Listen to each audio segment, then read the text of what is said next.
귀한 찬양에 감사드립니다. 시온성가대의 찬양 하나님께서 기쁘게 받아주신 줄로 믿습니다. 그리고 우리 김주영 형제의 기도를 통해서 우리의 마음이 하나님께 잘 전달됐을 거라고 확신합니다. 자, 우리 좌우에 계신 분들 그리고 가까이 계신 분들과 눈을 마주치면서 인사하도록 하겠습니다. 오늘도 참 좋은 날입니다. 참 잘 오셨습니다. 주님의 이름으로 축복합니다. 자, 마지막으로 예수님 안에서 좋은 일이 일어납니다. 할렐루야.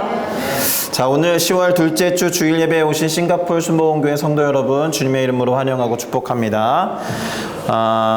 오늘 함께 읽어볼 성경 구절을 먼저 말씀을 드리고 함께 읽어보는 시간을 가질 텐데요. 오늘의 설교를 듣기 위해서 함께 읽어볼 성경 말씀은 출애굽기 3장 9절부터 10절이 되겠습니다. 출애굽기 3장 9절부터 10절 말씀을 우리가 한 목소리로 다 같이 읽어보도록 하겠습니다. 이제 가라. 이스라엘 자손의 부르짖음이 내게 달하고 애굽 사람이 그들을 괴롭히는 합대도 내가 보았으니 이제 내가 너를 바로에게 보내어 너에게 내 백성 이스라엘 자손을 애굽에서 인도하여 내게 하리라. 아멘.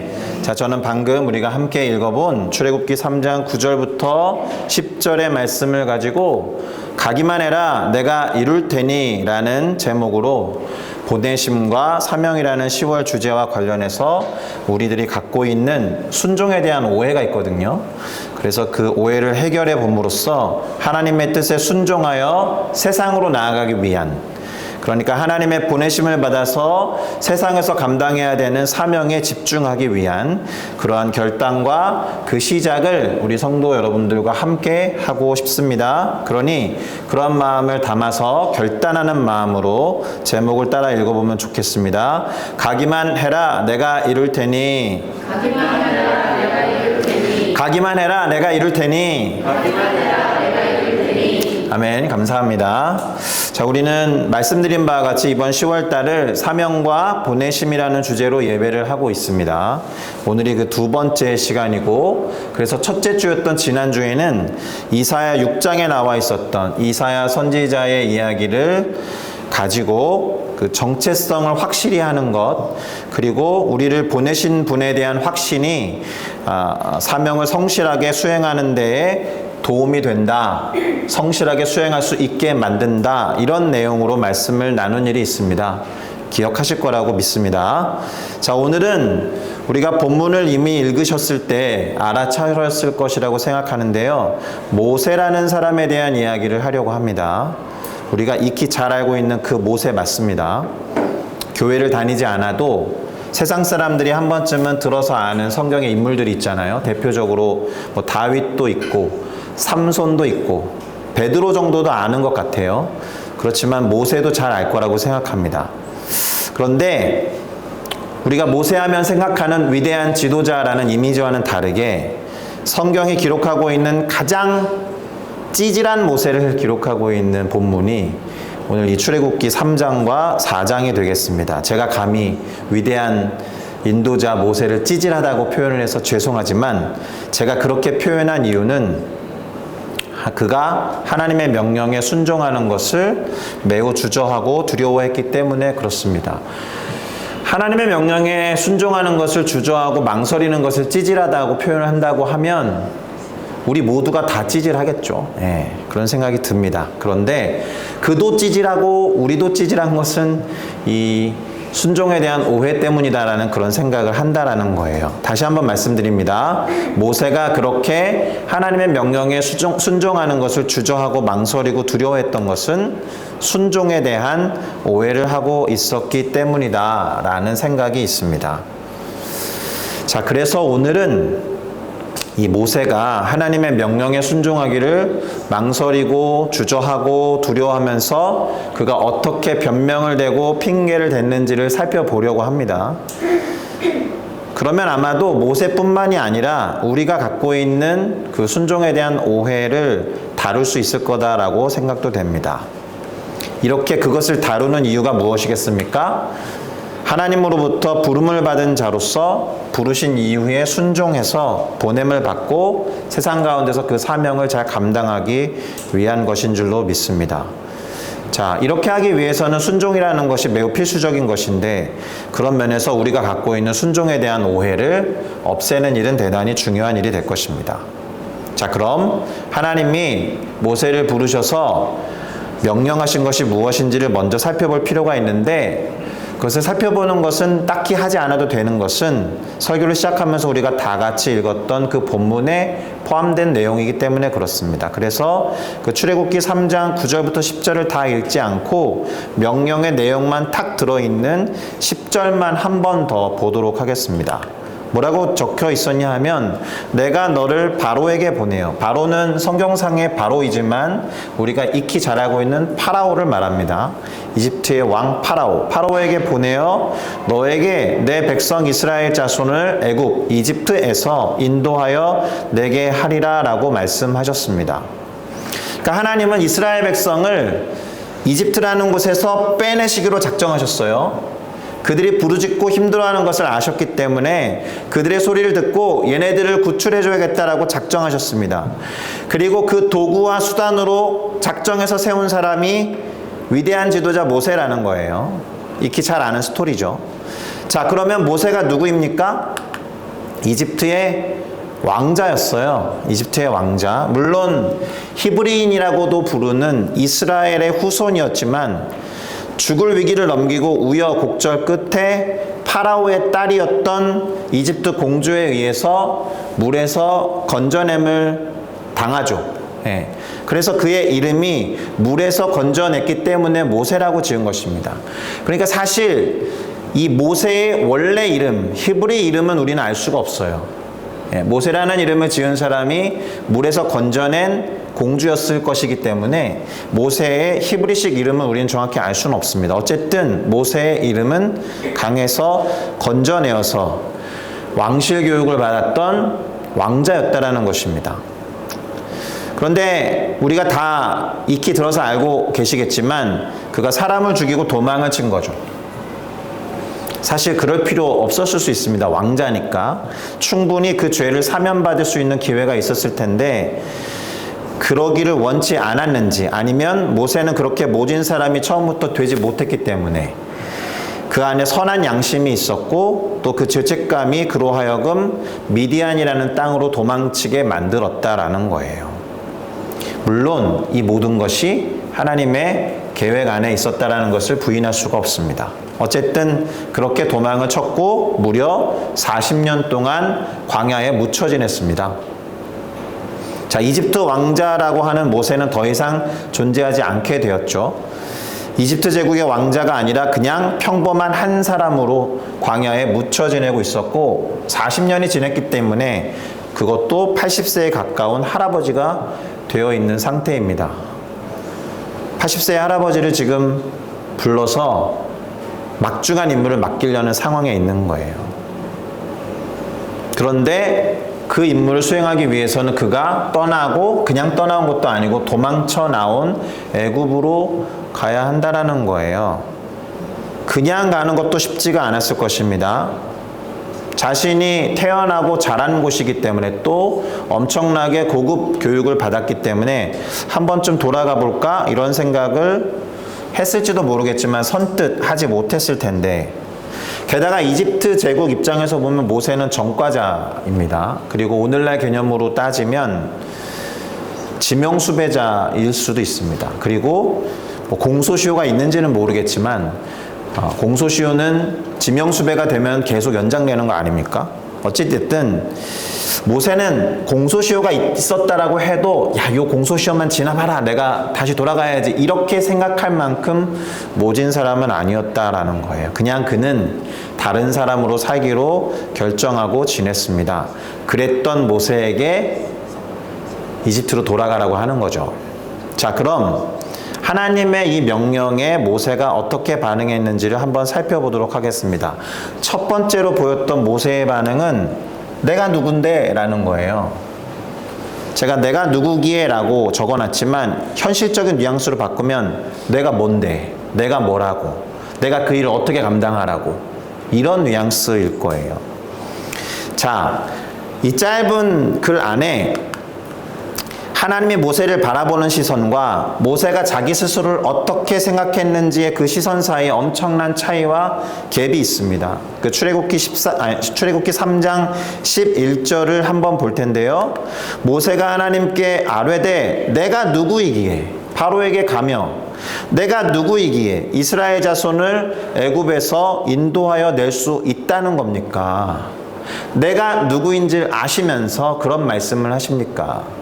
자기 자신에 대한 질문을 던지면서 하나님께 핑계와 변명을 대고 있는 거예요. 내가 뭔데? 나에게 무슨 능력이 있어서? 나에게 무슨 자격이 있어서? 내가 그럴 만한 깜냥이 되기라도 합니까? 라고 자기 자신에게 초점을 두고 질문을 던지면서 핑계와 변명을 대고 있는 것입니다. 그런데 그를 부르신 분이 하나님이라는 것을 잊으시면 안 되겠죠. 하나님이 모세의 이런 능력과 자격 안됨과 깜냥이 안 되는 것을 모르고 부르지 않으셨을 거 하잖아요. 또는 그럼에도 불구하고 부르셨을 거 아니겠습니까? 다 아셨음에도 불구하고 그를 부르셨다라는 것은 잘 들어보세요. 모세를 믿으신 게 아니라는 거예요. 하나님은 모세를 믿기보다는 모세를 선택하신 당신 자신을 믿으신 겁니다. 그래서 이렇게 대답합니다. 이 모세의 핑계에 대해서 출애굽기 3장 12절은 하나님이 이르시되 내가 반드시 너와 함께 있으리라. 여기까지만 읽어도 될 것 같은데, 야, 내가 너와 함께 가니까 되는 거야. 너의 능력이나 너가 가진 어떤 자격, 그게 아니라 내가 같이 가면 되는 거야. 이 말씀 때문에 하나님이 모세를 신뢰했다기보다는 모세를 선택한 당신의 능력과 당신 자체를 신뢰했다라고 볼 수 있는 거예요. 자, 그러면 우리는 이렇게 볼 수 있죠. 모세가 하나님과 함께 하지 않을 때와 모세가 하나님과 함께 할 때의 차이, 우리는 이미 40년의 간격을 들고 그것을 익히 들어서 알고 있어요. 40년 전에 하나님과 상관없이 자기의 민족의 편을 들어서 사람을 죽인 모세였다면, 지금 하나님과 함께 하려고 하는 이 모세는 아무런 능력도 없고 백그라운드도 없고 이제 더 이상 이집트의 왕자도 아닌 아무런 능력도 없는 80세 노인이 되어 있다란 말입니다. 하나님께서 80세 노인을 그냥 선택하셨다라는 것은 그 선택을 당신이 믿고 당신의 능력 안에서 행하고자 그저 그를 도구로 삼고자 했다라는 것에 불과한 거예요. 그런데 모세는 이러한 하나님의 생각에 동의하지 않은 듯합니다.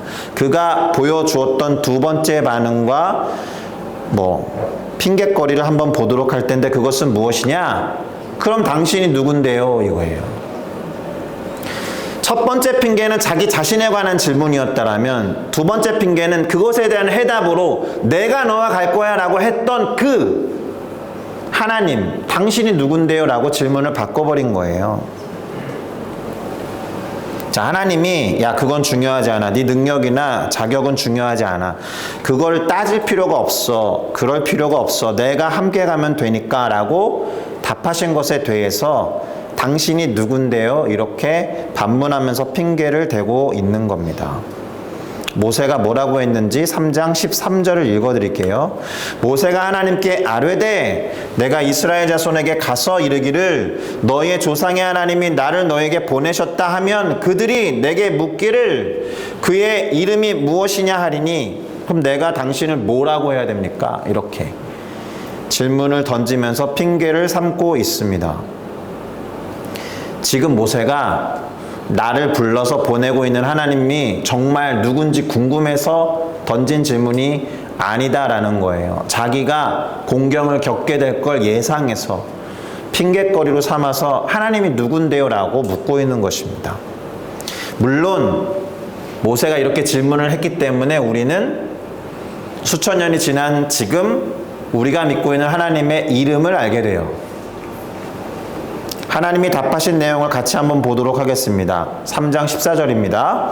하나님이 모세에게 이르시되 나는 스스로 있는 자이니라. 또 이르시되 너는 이스라엘 자손에게 이르기를 스스로 있는 자가 나를 너에게 보내셨다 하라. 자, 하나님 곧 우리가 여호와 또는 야훼라고 부를 때 그렇게 발음되는 단어의 뜻이 나와요. 빨간 글씨로 적어놨죠. 원어로 보면 이런 식으로 생겼습니다. 발음하기가 어려워요. 왜냐하면 모음이 빠져 있거든요.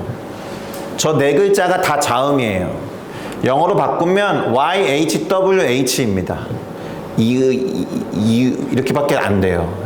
Y를 모음으로 봐도 E만 발음할 수 있고 이렇게 되는 거죠. 왜 그렇게 해놨느냐 하면 감히 하나님의 이름을 부를 수 없도록 하기 위한 조치였어요. 그래서 사실은 정확한 발음을 모릅니다. 정확한 발음을 몰라요. 자음이 빠져 있으니까.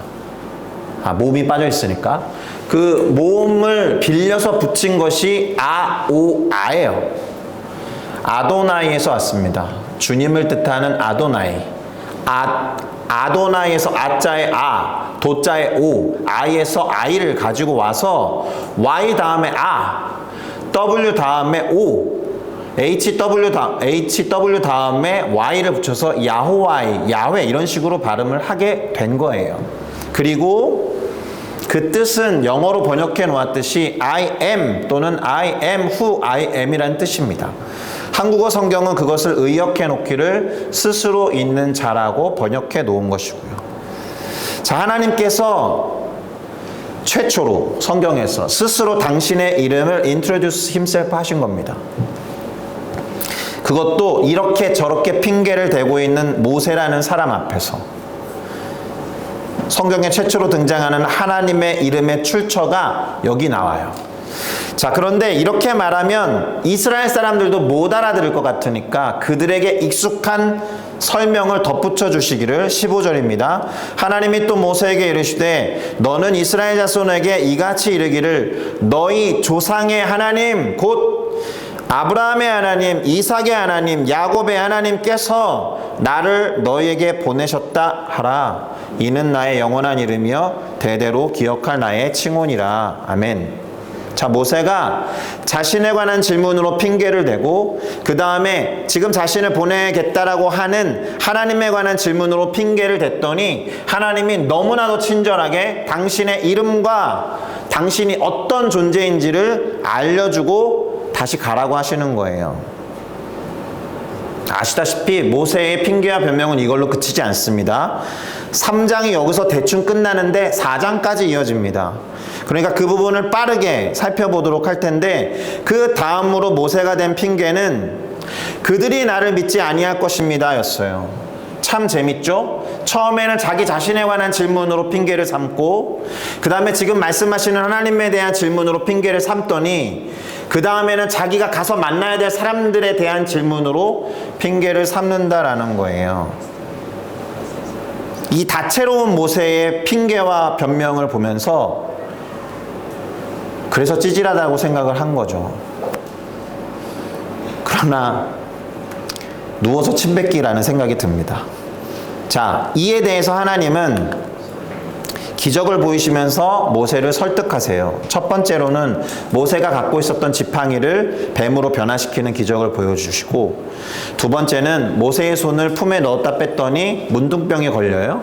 그 다음에 다시 넣었다 뺐더니 낫게 되는 그런 기적을 보여주시면서 이 두 가지 표적을 보여주면 그들이 내가 너를 보냈다는 것을 믿을 거야 라고 말씀해 주십니다. 거기에다가 혹시라도 이 두 가지 표적을 그들이 믿지 않고 그런다라면 나일강에 있는 물을 조금 떠다가 땅에다 뿌리면 그게 피로 바뀔 거야. 이렇게까지 세 가지 기적을 예고하십니다. 진짜로 모세를 생각하시면서 오랫동안 참으시고 인내하시는 모세를 달래고 또 달래시는 하나님을 발견할 수 있는 장면이죠. 그런데 이렇게 오래 참으시는 기적을 베푸시면서 설득을 하심에도 불구하고 모세는 다시 나 하나님 그들에서 자기 자신에게로 시선을 옮겨가요. 뭐라고 했냐 하면 나는 부족하고 연약합니다 라고 한 거예요. 구체적으로는 뭐라 그랬느냐? 말을 잘하지 못합니다. 입이 뻣뻣하고 혀가 둔한 자라고 말하면서. 재미있지 않아요? 이런 핑계 저런 핑계를 대고 있는 모세를 보세요. 제 생각에는 말을 전혀 못하지 않아요. 이런 핑계 저런 핑계를 대고 있는데 마지막에서 자기의 연약함이 무엇이냐? 저는 말을 잘 못합니다. 자기 핑계 댈 때는 말을 그렇게 잘하고 이 핑계 저 핑계를 대놓고서는 입이 뻣뻣하고 혀가 둔한 자입니다 라고 자신의 연약함을 앞세워서 핑계를 대고 있습니다. 이때 하나님이 어떻게 설득하시느냐? 누가 사람의 입을 지었니? 누가 말을 못하는 자나 못 듣는 자나 눈이 밝은 자나 못 보는 자가 되도록 할 수 있는 권한이 누구에게 있니? 나 여호와가 아니냐? 이런 말씀으로 그를 설득하십니다. 자, 자신의 연약함과 자신의 부족함을 앞세우는 모세에게 하나님의 강하심과 하나님의 부유하심으로 도전하시는 거예요. 나는 부족합니다. 나는 연약합니다. 라고 말했던 모세를 향하여 하나님이 그 모든 능력이 누구에게 있니? 라고 하시면서 당신의 강함과 당신의 부요함으로 설득하시는 거죠. 그리고는 이제 가라.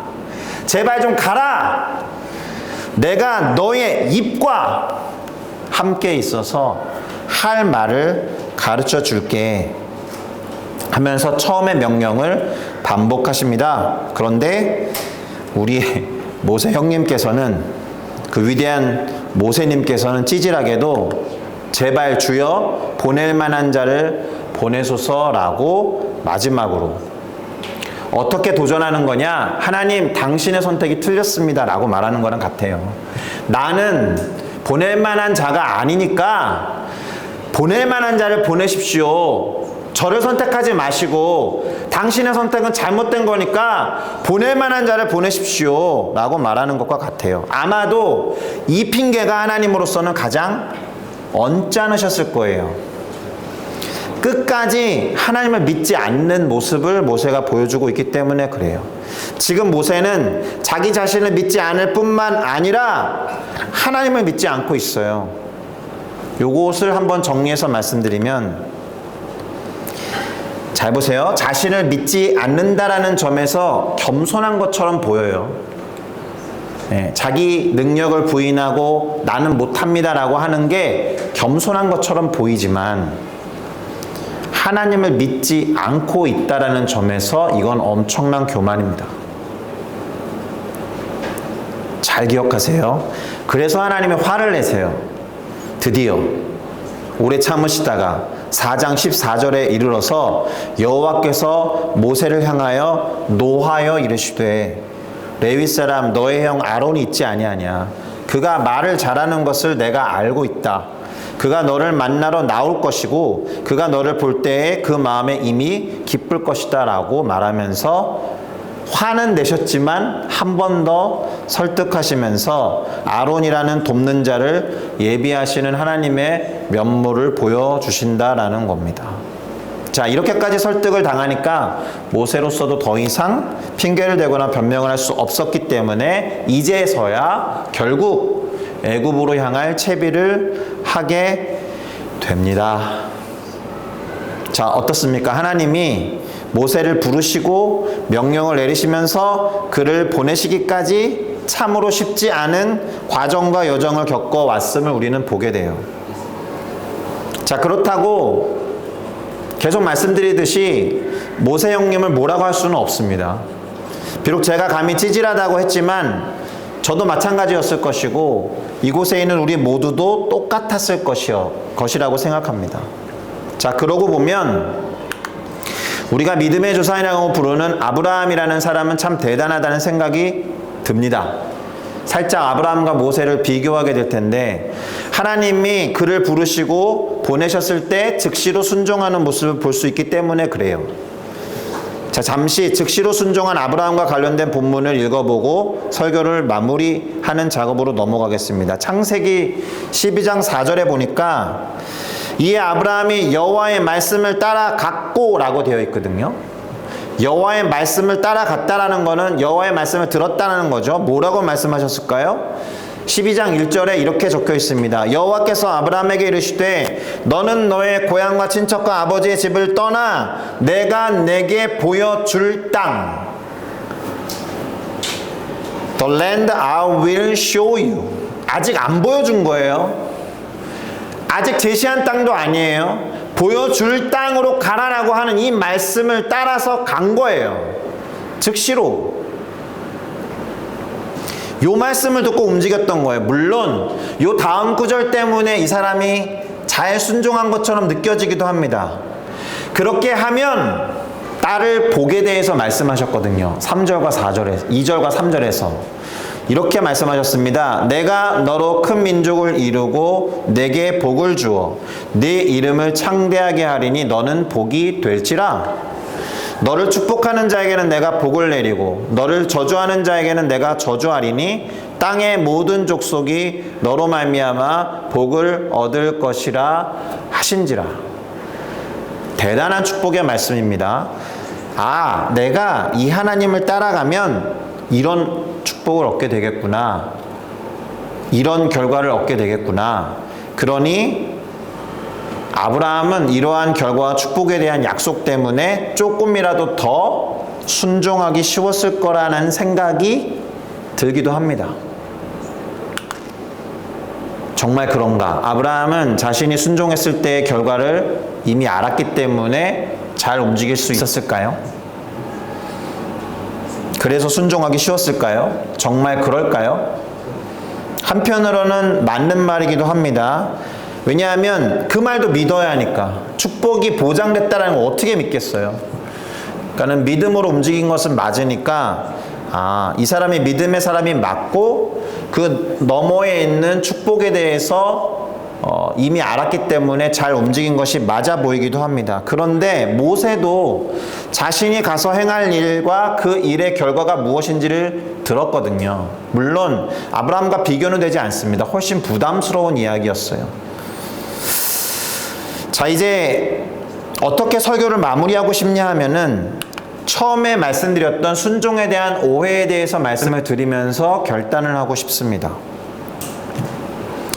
모세는 왜 그렇게 순종하는데 이런저런 핑계를 대면서 주저하고 망설였는가? 제가 처음에 전제로 깔았던 것은 그 이유가 순종에 대한 오해 때문은 아니었을까 이런 생각을 했다라고 말씀드렸습니다.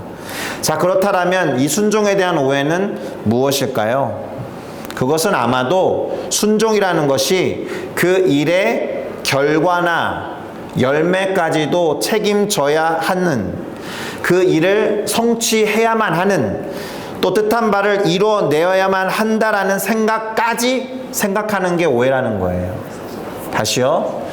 자, 무언가에 순종을 하는데 순종한 그 일을 다 이루어내는 것까지 해야 순종이 완성된다라는 것이 오해라는 말입니다. 잘 이해가 되셨는지 모르겠습니다. 이렇게 정리해 드릴게요.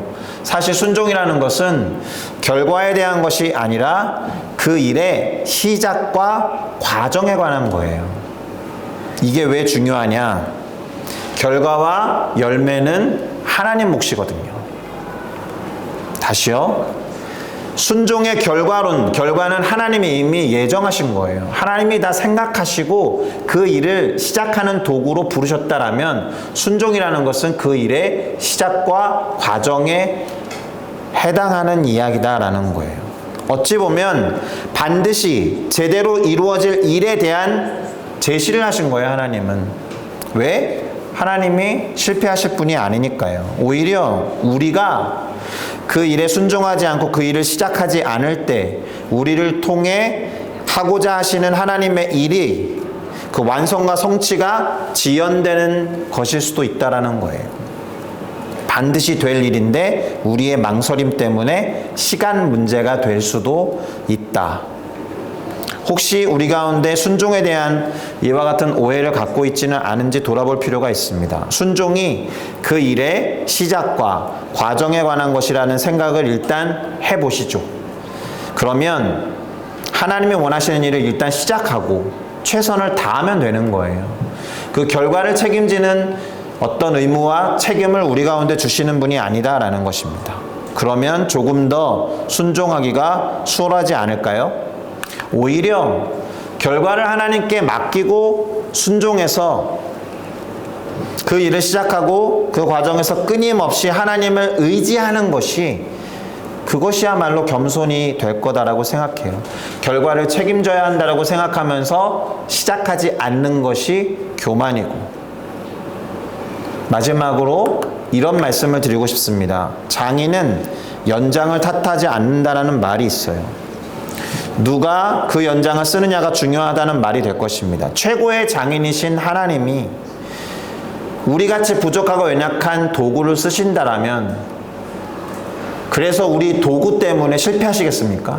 최고의 장인, 최고의 마에스트로, 최고의 마스터가 되시는 그분이 그럴 리 없다라는 거예요. 우리는 그저 도구에 불과하다라는 것을 인정하는 겸손함으로 순종을 시작할 때, 감히 하나님이 우리를 쓰시기로 결단했다라는 것이 큰 축복이다라는, 큰 특권이라는 생각을 가지고 결과를 맡기고 하나님 앞에 순종한다면 하나님은 당신의 일을 성취해내실 거라고 믿습니다. 그러니 결과를 주님께 맡기시고 우리를 도구로 쓰시는 마스터, 최고의 장인 하나님을 의지하는 우리 모두가 되기를 예수님의 이름으로 축복합니다. 아멘. 그러니 오늘 설교 제목과 같이 가기만 하세요, 제발.